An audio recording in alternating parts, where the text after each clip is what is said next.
अस्सलामुअलैकुम वरहमतुल्लाहि वबरकातुहू। प्यारे बच्चों, मुझे उम्मीद है आप खैरियत से होंगे। अल्लाह ताला आपको अपनी हिफ्ज़ व अमान में रखे। जैसा कि आप जानते हैं, हमने चैप्टर नंबर 10 और 11 मुकम्मल कर लिया है। तो आज हम पढ़ने जा रहे हैं चैप्टर नंबर 12। और चैप्टर नंबर 12 क्या है? सेब और नाशपाती। सेब क्या है? सेब और नाशपाती। प्यारे बच्चों, बताइए ये किस फल की तस्वीर है, यानी किस किस फल की तस्वीर है। तो आप सब देख रहे हैं, ये किसकी है? सेब की है। और ये किसकी है? नाशपाती की। किसकी है ये? नाशपाती की। एक रोज़ चुन्नू मुन्नू बाग में टहल रहे थे। एक चुन्नू मुन्नू, दो बच्चों का नाम है, एक का नाम चुन्नू है, दूसरे का नाम मुन्नू है। तो वो कहाँ टहल रहे थे? बाग में टहल रहे थे। उन दोनों ने बाग में लड़ने झगड़ने की आवाज़ें सुनी। यानी दोनों वो बाग में टहल रहे थे तो उन्होंने कैसी आवाज़ें सुनी? लड़ने झगड़ने की आवाज़ें सुनी। चुन्नू ने मुन्नू से कहा, यानी चुन्नू जो था उसने मुन्नू से कहा, मुन्नू ज़रा देखो ये कौन लड़ रहे हैं। यानी ये जो आवाज़ें आ रही हैं लड़ने की, तो ये कौन लड़ रहे हैं? मुन्नू गया, दाएं बाएं देखा तो मालूम हुआ, यानी मुन्नू जो था वो गया और उसने दाएं बाएं देखा, इधर उधर, यानी लेफ़्ट और राइट, तो देखा और उसको मालूम हुआ कि दो नन्हे नन्हे पौधे आपस में लड़ रहे हैं। यानी दो छोटे छोटे जो पौधे हैं वो आपस में क्या कर रहे हैं? लड़ रहे हैं।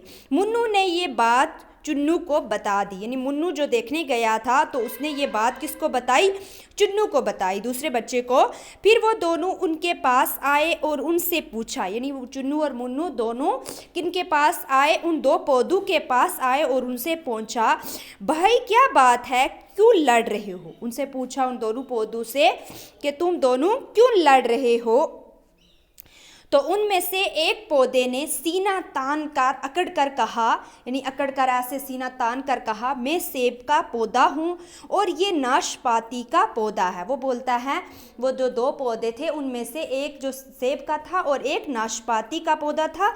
तो जो सेब का पौधा था उसने अकड़ कर सीना तान कर बोला, मैं सेब का पौधा हूँ और ये नाशपाती का पौधा है। चुन्नू बोला, बहुत अच्छा। यानी चुन्नू जो था उसने बोला, बहुत अच्छा है अगर तुम सेब का पौधा हो और ये नाशपाती का है। तो मुन्नू ने बोला, फिर किस बात पर लड़ाई है? यानी जो दूसरा बच्चा था मुन्नू, तो उसने पूछा, अगर तुम सेब हो और तुम नाशपाती हो तो लड़ाई किस बात पर है? फिर किस बात पर लड़ाई है? तो नाशपाती के पौधे ने रो कर कहा, जो नाशपाती का पौधा था उसने रो कर कहा, मेरे दोस्त ने आज मुझे नीचा दिखाया। यानी जो मेरा ये दोस्त सेब का पौधा है इसने आज मुझे नीचा दिखाया। क्या नीचा दिखाया? सेब भाई ने मुझसे कहा, यानी सेब भाई जो है उसने मुझसे कहा, मैं दूसरे फलों के मुकाबले में ख़ास हूँ और तुम कुछ भी नहीं हो।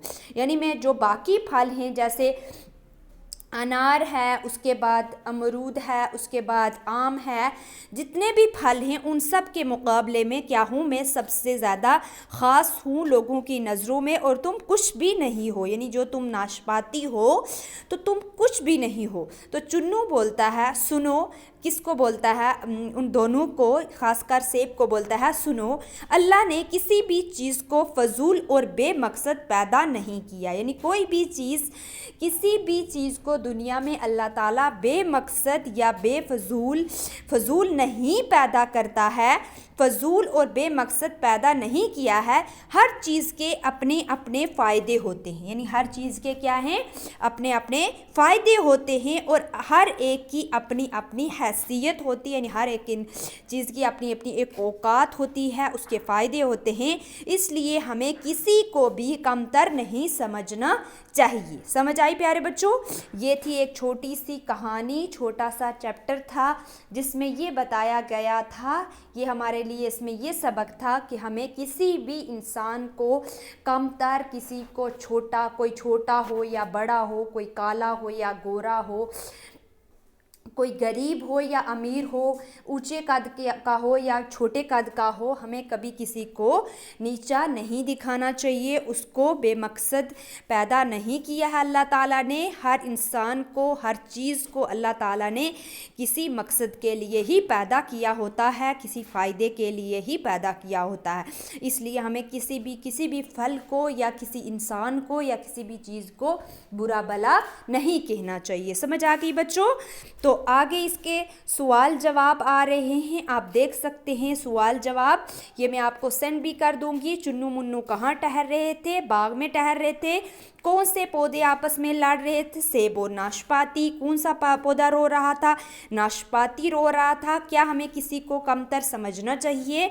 बिल्कुल नहीं, हमें किसी को भी कमतर नहीं समझना चाहिए। तो आपने क्या करना है, इस चैप्टर को, चैप्टर नंबर 12 को, इस पूरे चैप्टर को मुकम्मल पहले करना है, अच्छे से लिखना है। उसके बाद आपने क्वेश्चन आंसर लिखने हैं और ये आपको पढ़ना आना चाहिए। मैंने पिछली बार जब आपका टेस्ट लिया था जूम ऐप पे तो बहुत सारे बच्चों ने अच्छा सुनाया था। मैं यही उम्मीद करती हूँ कि नेक्स्ट जब भी आप सब मेरे सामने आओ, ये नहीं कि 4-5 बच्चों की बात बोल रही हूँ, सब जब भी मेरे सामने आए सुनाने के लिए, चाहे वो क्लास में ऑनलाइन हो या ऑफलाइन हो, तो सबको उर्दू पढ़नी आनी चाहिए। जैसे मुझे जूम क्लास में पिछली बार नज़र आया था वैसे ही हर बार नज़र आना चाहिए। तो उसके लिए ज़रूरी है कि आप चैप्टर को अच्छे से पढ़ें, तो आपके क्वेश्चन आंसर जो हैं वो खुद ब खुद ही चैप्टर से निकल आएंगे और आपको ज़ुबानी लर्न भी हो जाएंगे और लिखने भी आ जाएंगे। समझ आ गए प्यारे बच्चों? अगर आप चैप्टर को अच्छे से लिखोगे, इस कहानी को, तो आपको इसके क्वेश्चन आंसर अच्छे से लिखने आएंगे। तो समझ आ गई प्यारे बच्चों? इसको लिखना भी है, देख कर लर्न भी करना है। उसके बाद आपने क्वेश्चन आंसर ज़ुबानी लर्न करने हैं लिखने के बाद। पहले लिखने हैं फिर लर्न करना है। समझ आ गई प्यारे बच्चों? तो आज के लिए इतना ही। अल्लाह हाफिज़, फ़ी मानिल्लाह।